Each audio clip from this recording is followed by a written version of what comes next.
The prevailing interpretation of the Civil War in America is largely accurate as to its causes. Certainly, slavery was the reason why the southern states seceded from the Union. For a long time, the reason was thought by many, if not most, to be states' rights, but over time, the people of America have largely been disabused of that notion. However, there still remains one glaring myth of the Civil War that virtually the entire public seems to believe. This myth goes that the average Confederate soldier, from the top to the bottom, was fighting for slavery's continued existence. Even popular historian YouTubers like Atunche have co-signed this idea. The truth, however, is that the average Confederate soldier was, if not ambivalent toward slavery, then largely hostile to it, and especially hostile to the planters who owned the slaves who produced the cotton. The South, far from being solid, as it's described in support of slavery and white supremacy, was actually extremely divided along class lines that had more salience than racial distinctions. The story of those poor whites, those who did not own slaves, and those who died wearing the gray against their wills is one that has never been properly told in contemporary American society, and it's a crying shame. Not only was the average Confederate soldier usually opposed to slavery, but the lives they led were also often worse than the lives of the slaves themselves. In a variety of different ways, life for the poor white in the antebellum South was sometimes worse than being a slave on a plantation, and often slavery itself was the cause of the poor white's misery. So let's look at the ways that made life miserable for poor whites in the antebellum South and how this influenced their thoughts on slavery in the Civil War. The best evidence of the division between poor whites and landowners can be illustrated by the economic data of the time. It's worth memorizing that at the time of the Civil War, 75% of white Southern households did not own any slaves. On top of this, the immense profitability of cotton meant that land, the only valuable resource for people in the South in the absence of industrialization, became enormously expensive and impossible for poor whites to even consider purchasing. As Carrie Leigh Merritt puts it in Masterless Men, as nearly 1 million slaves were sold from the Upper South into the Deep South, slaveholders unquestionably needed bigger tracts of land. Federal policy, along with slaveholders' tight control over state and local law, greatly aided this agrarian consolidation. Furthermore, in the age of Jackson, the Specie Circular Act of 1836 helped cement these class lines as it required all government land purchases to use gold or silver, which was in seriously short supply, especially in the South. Poor whites with no access to hard currency were cut off from the easiest way at the time to acquire land. To make matters worse, slaveholders in the South vigorously protested the passage of a Homestead Act, which would have given land to settlers on the frontier for free. This was the last remaining option for poor whites to acquire land of their own, and it was fought every step of the way by Southern congressmen. The Homestead Act was only passed in 1862, after the South had seceded, and signed into law by President Abraham Lincoln. What land poor whites could buy was often depleted and exhausted by overfarming. In older states, like South Carolina and Georgia, overfarming practices had depleted the soil of essential nutrients, diminishing the quality of crop produced. The purchase of a few unimproved, paltry acres would have required an industrious poor white to save almost all family earnings over a period of months or even years. More personal, pernicious practices were used by slaveholders to impoverish the poor whites. As he journeyed through Alabama, James Redpath met a poor farmer who had to move because his wealthy slaveholding neighbors bought up all the land surrounding his small homestead, and then they began charging exorbitant passage rent. The man claimed he could not even get to the main road without paying several tolls. Several former slaves even testified that their masters would use them to plant stolen goods on the premises of the property of poor whites, and then would blackmail them into leaving town to avoid charges so that the plantation owner could add his property to his estate. All of this would have been bad enough, but wages and work opportunities for poor whites were abysmal as well. Due to the mass labor force of American slaves, getting work as a poor white was often near impossible. In the words of Merritt, unlike poor whites, slaves could not negotiate for higher wages, nor could they protest working conditions or decide to quit. For all of these reasons, Southern employers had few reasons to seek out white laborers, except in cases of dangerous jobs where the loss of a slave life would be economically detrimental to the owner. When whites did work for wages, they were given promissory notes of payment in the future. And when the employers had the power to honor those notes and recourse to the legal system, poor whites were completely at their mercy even for wages they worked for. And if they went on strike, black strike breakers would be brought in to render the strike null and void. All of this meant that often, in the words of former slave James Dean, the poor white people were worse off than the slaves because they could not get any work to do. On the plantation, the slaves did all the work. The best contrast between poor whites and slaves in this time period is summarized by an 1847 article from an Ohio newspaper, which said, "The poor Negro must work for others or be flogged. The poor white man must work for others or be starved. The poor Negro is subjected to a single master. The poor white man is subjected to many masters, to a master class." While the economy for poor whites was awful, so was the societal structure of the antebellum South. When Union soldiers stumbled upon Southern civilians or captured Confederate soldiers, they were appalled at how ignorant, dirty, and illiterate these people were and the dilapidated living conditions they endured. As a Virginia-born abolitionist Moncure Conway lamented, "I have found among these wretched people a deep consciousness of their degradation, and have seen hardy men weep that there was no prospect for their children but to grow up as ignorant and besotted as themselves." What made them so ignorant was first that, in the words of Merritt, because poor white families often depended on the labor of their children for survival, impoverished children rarely had the luxury of actual time for education. The outspoken Republican publisher Horace Greeley characterized poor whites as altogether too ignorant to have any precise idea of the extent of their own degradation, and still less of the causes of it and the means of its removal. In such a state, plantation owners took advantage to add to their labor force. As Merritt writes, "Under Southern law, local authorities had the power to remove children from indigent homes and indenture or bind them out to someone who paid the local government a fee.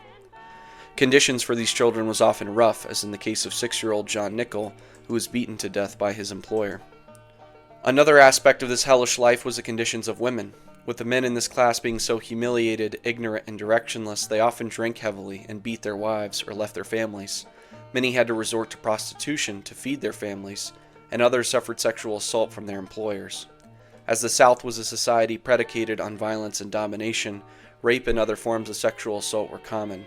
With little recourse in the courts, poor women frequently had to accept that sexual violence would be a part of their lives. If all of this weren't enough, any attempt to address the issue that caused all of this destruction, i.e. slavery, then there was the intense censorship and persecution that accompanied Southern society. In Merritt's words, violating a spate of civil liberty laws, the Deep South was a heavily censored society, where speaking of abolition or reading about class issues or listening to a sermon on the humanity of slaves could end in a swift death of the accused. James Power, at work on the State House in Columbia, apparently remarked that he thought slavery objectionable inasmuch as it caused the white laborers at the South to be regarded as an inferior and degraded man. For uttering such sentiments, Power was kidnapped by a 12-man vigilance committee, who then ordered his public torture and humiliation. And in rural Louisiana, a few men were put in jail because they hurrahed for Lincoln. In Arkansas, 3 men were executed for owning a book by Hinton Helper called The Impending Crisis of the South. This book detailed exactly why whites should overthrow slavery in the South and all of the various ways in which it harmed poor and working-class whites. This hatred towards poor whites was so intense that even in the extremely racist South, free blacks were sometimes viewed as their equals or occasionally betters. Because free blacks owned much more property and dressed finer than degraded poor white citizens, they are looked up to them as their equals, and in numerous instances are their associates. So then, if the poor whites had it so rough, and if they were anything but friends of slavery, why then was there considerable voluntary support for the war effort from them? The answer lies in the nature of the political system of the antebellum South. It was not always as vicious and oligarchical as it was on the eve of secession. Prior to 1830, more than 100 of the United States' 130 abolitionist societies were located in the South. But as class lines hardened, so too did the brutality of the Southern states. The politics were, by secession, utterly controlled by the planters. As Merritt reports, in South Carolina, an all-powerful planter-dominated state legislature lay at the heart of a highly centralized system of governance with weak political organization. State representatives were required to have 500 acres and 10 slaves, while state senators had to have a minimum of estate values at 300 pounds sterling. On top of this, the voting system itself helped to consolidate planter control over politics. Many states used an ancient voting method called viva voce, meaning by word of mouth. As you can imagine, doing so by voice could be very time-consuming, so many didn't even bother to have their votes recorded. With planter-appointed inspectors watching the polls and vigilance committees ready to commit extra-legal violence against those who resisted planter control, many poor whites were terrified to even attempt resistance and cast a vote for someone who would help them. The planters also wielded their economic might to leverage political outcomes. In the South, paupers, debtors, and criminals could be auctioned off for their labor. In Merritt's words, poor white children had been bound out as cheap laborers for decades, but selling adults for their labor meant that some white Americans were essentially working as indentured servants throughout the late antebellum period. Up until 1847, white men convicted of bastardy in South Carolina could be sold into servitude for 4 years. Another way to punish poor whites was by jailing them for debts, which was illegal in most parts of the North. And to make it worse, the creditor could keep them in jail as long as he paid a jail fee for the prisoner. This meant that anyone in debt to a planter was essentially risking their freedom in perpetuity if they dared resist planter power. Despite this, poor whites still put enough pressure on the elites through books, letters, protests, and meetings that the planters resorted to other methods to get them on board. They constantly stoked fears of slave revolts, which had historically come with the indiscriminate slaughter of white men, women, and children. Planters warned them of what would happen if blacks were emancipated. First, they predicted that poor whites' wages would fall quickly and drastically, to the point of literal starvation. Second, they said that poor whites would suddenly be the social equals of the newly freed men. Even the votes for secession were rigged. As Merritt reports, while records show that secession may actually have been defeated by about 1,000 votes, Governor Joseph Brown of Georgia lied about the results of the election, proudly proclaiming that the state had voted itself out of the Union.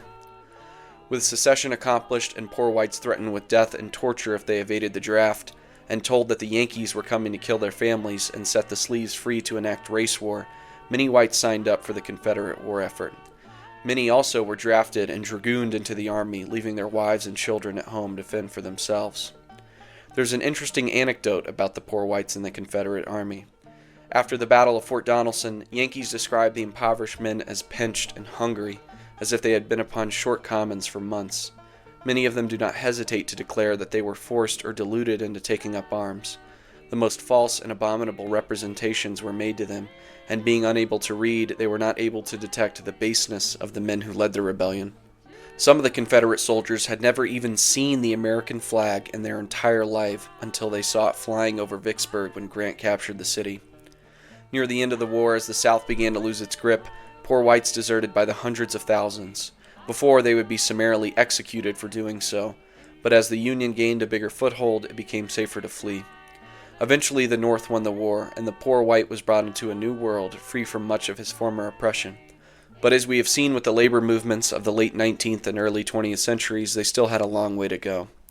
Even today, liberals act as the slaveholders of the antebellum South, doing everything they can to drive down wages for native-born workers to have their imported Central American slaves. May God give us the same sword wielded by Grant to crush the pretensions of these parasites and bring our people liberation that their ancestors endured hardship beyond measure to find. Alhamdulillah!